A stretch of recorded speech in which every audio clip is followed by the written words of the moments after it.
आयुष्यामध्ये सगळे दिवस सारखे नसतात हो. एक क्षण असा आला की डॉक्टरांनी सांगितलं तुमचं लिव्हर खराब झालंय आणि आता तुमची गॅरंटी नाही. एकतर ते रिप्लेस करावं लागेल, बदलावं लागेल, त्याची प्रत्यारोपण करावं लागेल.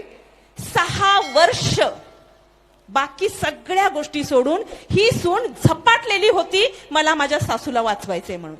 अहो काय नाही केलं ह्या सुनेनं. ह्या सुनेनं 38 तोळे दागिने बँकेत ठेवून कर्ज काढलं. आणि ज्यावेळी मी ऐकलं ना ते दागिने त्यांना सोडवता आले नाहीत बरं का, ते जप्त झाले. म्हणजे घेता आले नाही, तेवढी रक्कम जमा झाली नाही. फक्त एक मंगळसूत्र सुद्धा मला वाटतं त्यात होतं आणि शेवटी कामेरीकर साहेबांनी तेवढं सोडवून आणलं. दागिने गेले. जेवढी जमीन होती नावावर ह्या सुनेनं विकून टाकली.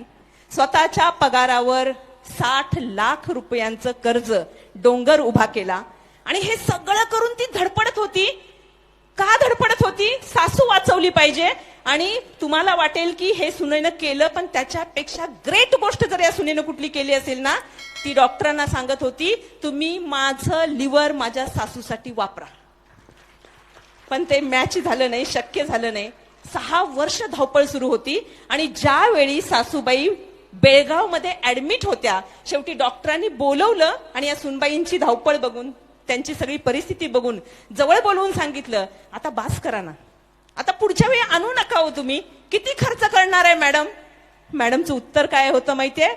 मॅडम डॉक्टरांना म्हणाल्या डॉक्टर जोपर्यंत माझ्या पर्समध्ये शेवटचा 1 रुपया असेल तोपर्यंत मी प्रयत्न करेन की माझी सासू जगली पाहिजे.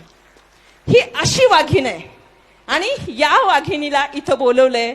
या वाघिणीनं आपली सासू तर जगवलीच. आणि ज्यावेळी वाटलं ना जिथं बुद्धीचं क्षेत्र संपतं तिथं आपण श्रद्धेकडे वळतो. त्यांनी गणपतपुळ्याच्या गणपतीला नवस केलेलं होतं की माझी सासू बरी होऊ दे, मी पायी चालत गणपती पुळ्यापर्यंत येईन. आणि आता किती टाळ्या वाजवाव्यात. आणि खरंच तुम्हाला साष्टांग नमस्कार आहे आमचा. गणपती पुळ्यापर्यंत ही सून आपल्या सासूसाठी चालत गेली आणि तिनं नवस फेडलं.